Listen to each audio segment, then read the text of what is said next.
It was supposed to be a routine flight, a clear evening over the Bass Strait in Australia, calm skies, no signs of trouble. And yet, what happened that night remains one of the most chilling and baffling aviation mysteries in modern history. October 21st, 1978. A 20-year-old pilot named Frederick Valentich took off in a rented Cessna 182L aircraft from Moorabbin Airport in Victoria, Australia. His destination, King Island, a small stretch of land in the Bass Strait. The flight was expected to take just over an hour.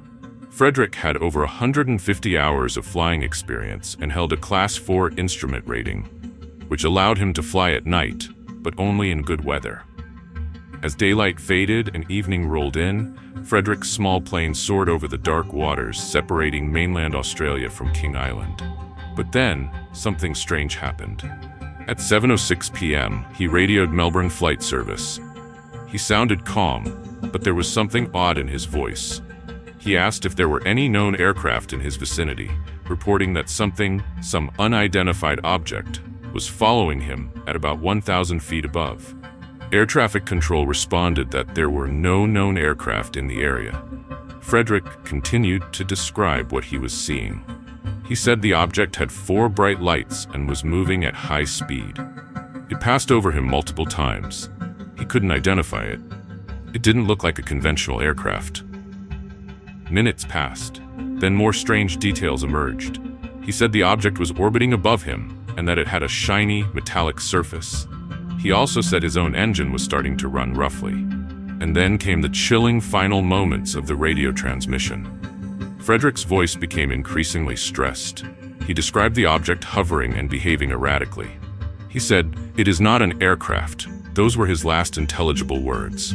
Then, radio operators heard a strange metallic scraping or pulsing noise for 17 seconds. And then, silence. No mayday.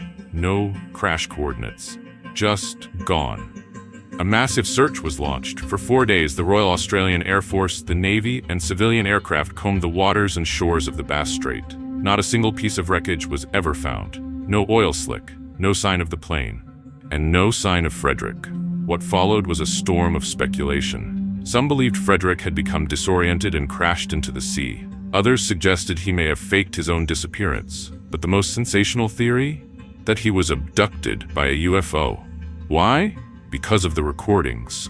Frederick had spent much of his short life fascinated by the idea of extraterrestrial life.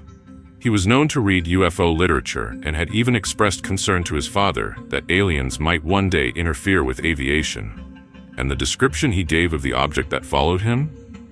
It matched many of the reported characteristics of unidentified flying objects. Bright lights, impossible speed, hovering capabilities, erratic movement, no visible means of propulsion. The Australian Department of Transport conducted an investigation. In their final report, they could not determine what caused the disappearance. They only confirmed one thing: the aircraft and its pilot were never found.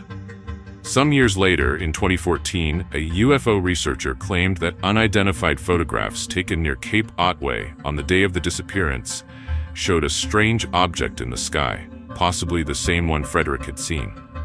But nothing conclusive came from this. To this day, the Valentich disappearance remains unsolved. Was it pilot error? A tragic accident? Or did something truly otherworldly happen in the skies over the Bass Strait?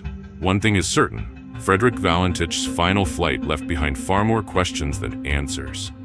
And sometimes, it's the silence after the final transmission that speaks the loudest.